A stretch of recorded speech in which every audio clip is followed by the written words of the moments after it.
It has been a hot minute since I've had pet snails, so I decided to give two lucky wild Cornu aspersum a loving home. Here is how I made their natural looking enclosure. I first started by collecting substrate from my own backyard. I don't use any poisons or pesticides, so I know that this dirt will be completely safe for my snails. I also wanted to use soil from my own yard rather than using cocoa peat, because random plants will most likely begin to grow from soil harvested in my backyard when I begin watering the enclosure. The freebie plants will suit the natural theme of the enclosure and act as a food source for the snails. I make sure that the substrate is at least 5 centimeters deep. This is important because snails would dig burrows to lay their eggs in.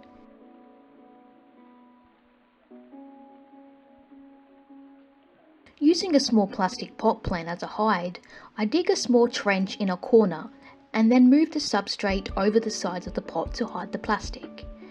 Ideally, if I had found a curved piece of bark or even a coconut shell or something else natural, I would have used it.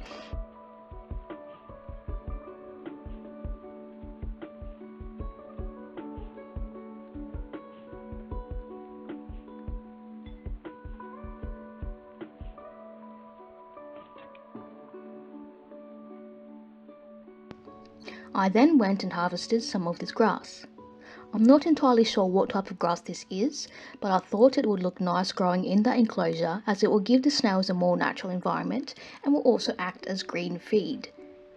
All I know about this species of grass is that it's not buffalo grass or kikuyu grass.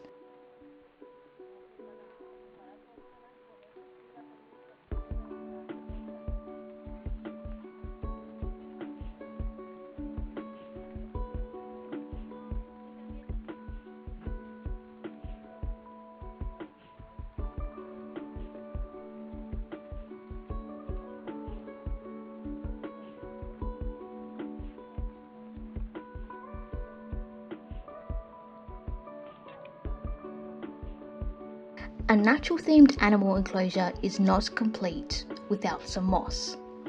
So I went and harvested some cushion moss. I used a very useful teaspoon to get up under the moss, which made it much easier to collect. Before placing all the plants into the enclosure, I gave the substrate a quick shower of water to settle the dirt. I then fiddled around with the plants until I came up with an arrangement that I liked.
Finally, after a long scrounge around my yard, I found this piece of decaying wood that the snails may like to use as a hide or something to crawl and rasp on.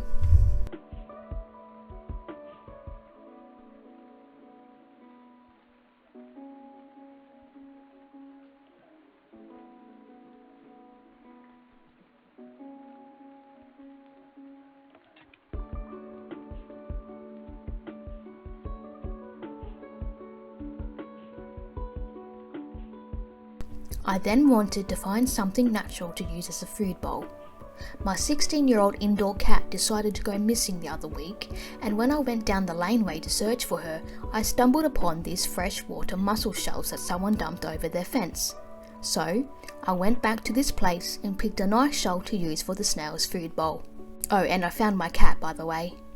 One very important thing to have in a snail's enclosure is a source of calcium. Snails need calcium to maintain strong shell growth. The best thing to use as a calcium source is cuttlefish bone. The only thing to remember about when using cuttlefish is to make sure the soft side is facing upwards. Snails can only eat the soft side, so if you have the hard side facing upwards, your snails may find it hard getting the right amount of calcium intake.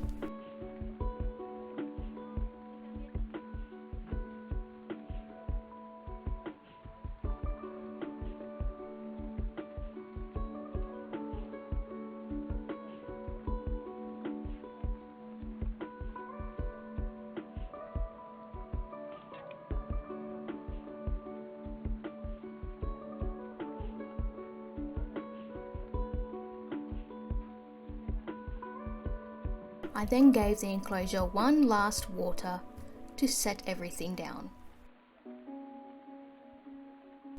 Now that the enclosure is complete, it is now time to find some snails. My vegetable patch is a haven for snails and other insects, so this is where I did my snail hunting.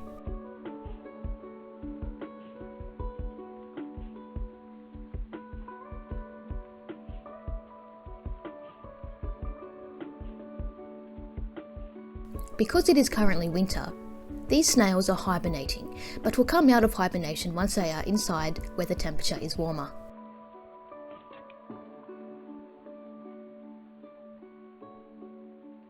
These two Cornu aspersum need names, so if you have any name suggestions that would suit these guys, comment them down below.